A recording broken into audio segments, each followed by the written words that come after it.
ये मित्रों, आज हम लोग कक्षा 12 इंग्लिश से लॉन्ग क्वेश्चंस को पढ़ेंगे। यहाँ 3 लॉन्ग क्वेश्चन दिए गए हैं, इनको हम लोग पढ़ेंगे। जो 3 महत्वपूर्ण क्वेश्चन है, हु वाज द साइकेट्रिस्ट यानी मनोचिकित्सक, मनोचिकित्सक कौन था। हु वाज द साइकियाट्रिस्ट यानी मनोचिकित्सक कौन था। व्हाट डिड ही से, उसने क्या कहा अबाउट थर्ड लेवल, तीसरे तल के बारे में।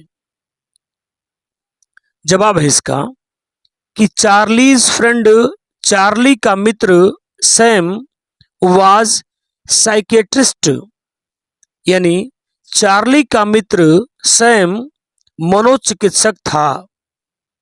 जैसा कि पूछा है कि मनोचिकित्सक कौन था, तो चार्लीज फ्रेंड यानी चार्ली का मित्र सैम मनोचिकित्सक था यानी साइकेट्रिस्ट था।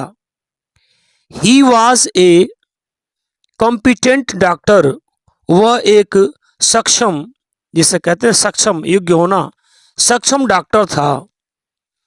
ही हिमसेल्फ, वह स्वयं, इज एन एस्केपिस्ट, वह स्वयं, एस्केप मीन्स बचना होता है, एस्केपिस्ट का मतलब पलायनवादी, वह स्वयं एक पलायनवादी है। एंड लास्ट, और खो गया था, इन थर्ड लेवल, तीसरे तल में, एट लास्ट, अंत में। सैम स्लेटर, अब देखिए दूसरी बात पूछा कि व्हाट डिड ही से, सैम ने क्या किया, उसका जो मित्र था सैम, उसने क्या कहा था थर्ड लेवल के बारे में।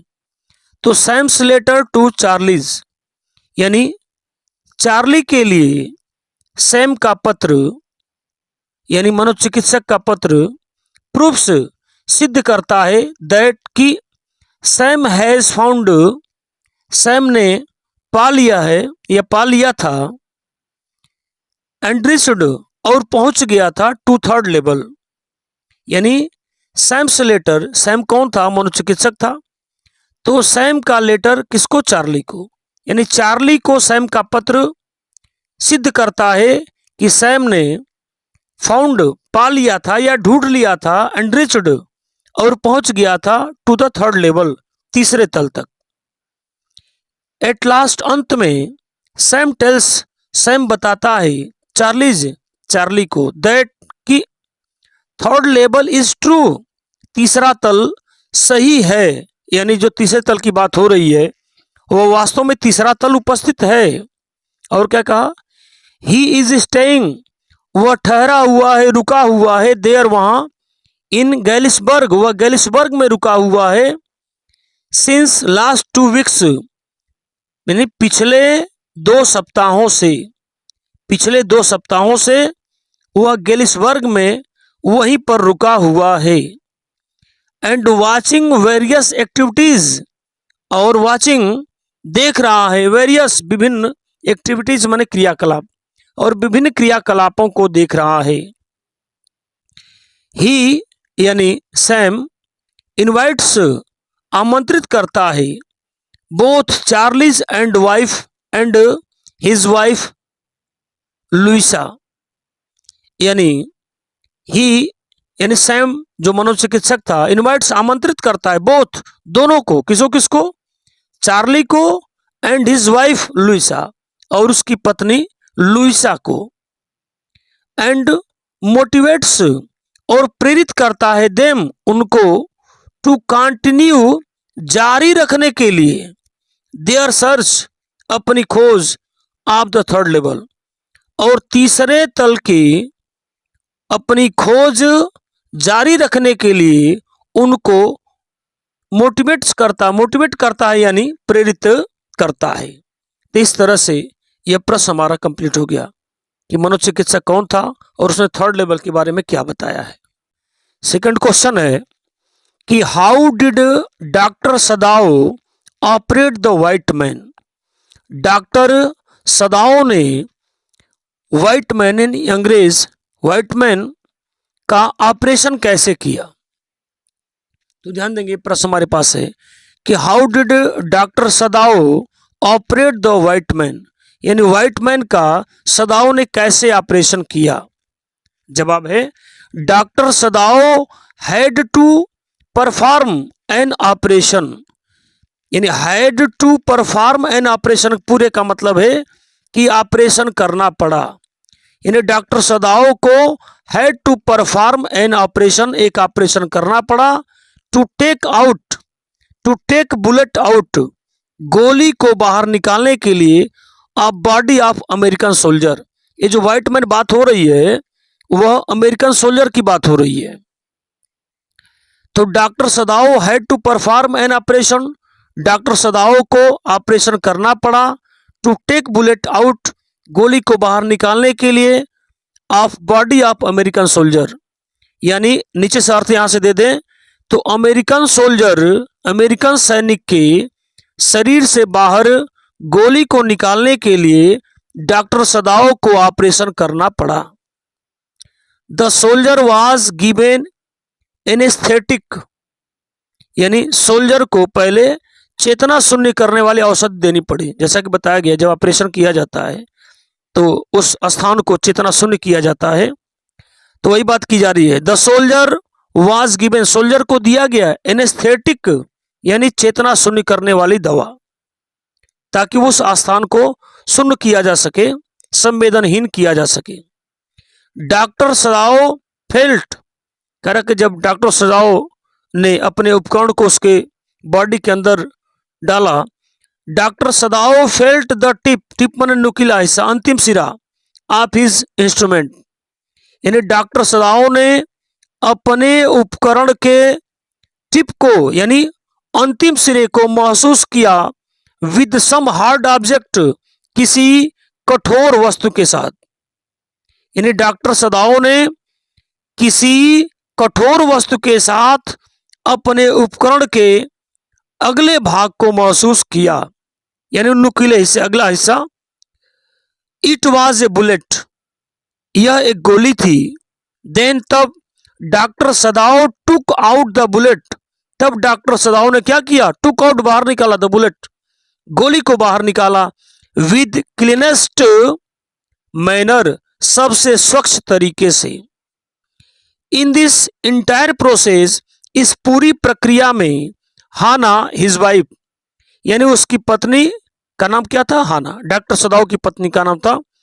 इन दिस इंटायर प्रोसेस, इस पूरी प्रक्रिया में उसकी पत्नी हाना हेल्प्ड हिम, उसकी सहायता की। इट वाज हाना, यह हाना ही थी। हु, जो गेव द एनेस्थेटिक, यानी चेतना शून्य करने वाली दवा दी टू द सोल्जर, सैनिक को। इस तरह से यह सेकेंड क्वेश्चन कंप्लीट हुआ। थर्ड क्वेश्चन दिया हमारे पास, ये पहले चैप्टर से, पहले प्रोज के पहले चैप्टर से है। What changes came over little French, छोटे फ्रेंच में क्या परिवर्तन के मने आया? आफ्टर मने बाद, ही हर्ड, उसने सुना, एम हेमल्स अनाउंसमेंट, जैसा कि मिस्टर हेमल ने बता दिया था कि ये भाषा फ्रेंच भाषा का अंतिम दिन है, उसी की बात हो रही है कि एम हेमल की घोषणा सुनने के बाद फ्रेंच में क्या परिवर्तन आया, क्या चेंज हुआ? तो ध्यान देंगे, क्वेश्चन काफी इंपॉर्टेंट है।